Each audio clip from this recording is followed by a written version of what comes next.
He lifted the 2022 World Cup with Argentina. And in 2022, the world champions are Argentina. Won the Champions League with Manchester City. The champions of England are the champions of Europe too. It added Copa America and even a finalissima at national level. La finalissima is won by Argentina.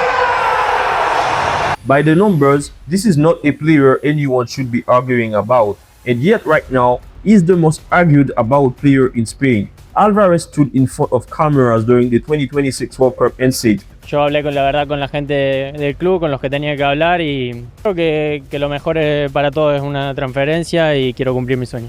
Atletico's answer was blunt: not for sale, not for 100 million euros, not even for 150 million euros. It's expensive, really expensive. Weeks later, he was left out of the season opener, and reports had him apologizing to his own teammates for how he handled the World thing. I apologize. So, how does a decorated World Cup winning striker end up here? I don't know.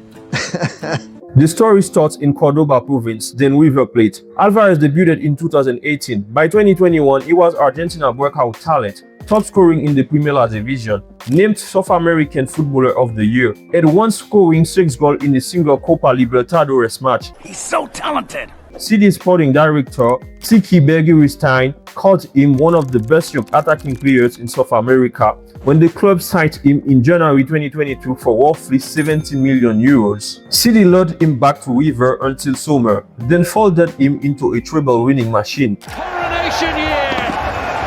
Manchester City, the kings of English football. The champions of England are the champions of Europe too.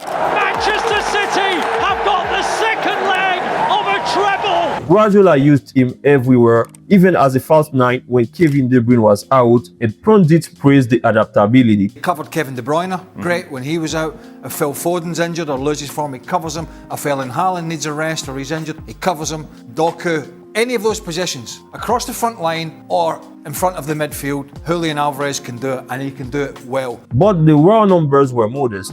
20 goals in 67 league games against Erling Haaland's 52 in 53 across the same stretch. City gave him a stage. It never asked him to be the world show.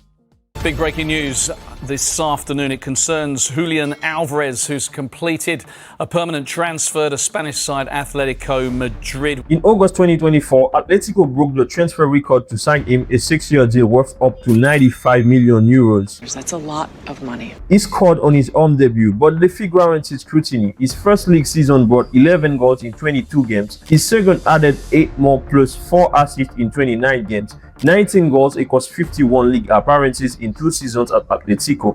Not what a 95 million euro striker is supposed to produce. It's not enough. Part of that gap is style, not decline. Alvarez thrives in fluid, possession-heavy systems. River, CD, Argentina alongside Messi, where teammates create the chances he finishes. Simeone's Atletico is pragmatic and defensive. What do you think was the key to the Alvarez often drop deep or drift wide instead of living in the box. In 2025-26, he took 53 shots for those 8 league goals, a 15% conversion rate, decent, not elite. But he also logged 47 key passes in 29 games, 97th percentile among attackers, and 12 goal contributions overall. He's doing real work. It just doesn't always end in a highlight reel finish. Tar hasn't dealt with it.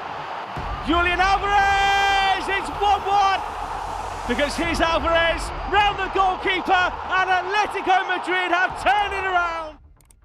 The tension boiled over during the 2026 World Cup when Alvarez told reporters he wanted a move to Barcelona, his boyhood dream, and that a transfer would be best for everyone. Atletico's response was blunt: not for sale, not for 100 million euros, not for Real Madrid's rejected 150 million euros offer either. It's not for sale. The club accused Barcelona of tapping him up. Alvarez, for his part, said he was simply being honest. It was the expectations gap made public. A 95 million euros man saying the quiet part out loud. I think he's very brave. So, how bad he is actually? He isn't. He's a top-class forward with more major trophies than most players collect in a career, playing a system that doesn't showcase him the way CDs or Argentinas did. His 8-11 goals a season at Atletico sit in the range of what the club got from Griezmann or Morata in other years. With more pressing and more chance creation thrown in, the criticism mostly ignores context. It remembers defeat and forgets the trophies, remembers the scoring drought and forgets the derby hat-trick. Alvarez was never going to be the mythical 30-goal 09 some fans imagined when the transfer fee landed. He was always going to be something else, a versatile, high-output forward whose value doesn't fit neatly into a goals column. Not Haaland, not a flop either, just a very good player judged against an impossible standard. And I share content like this every week. Subscribe if you want to see more. And of course, I love this game!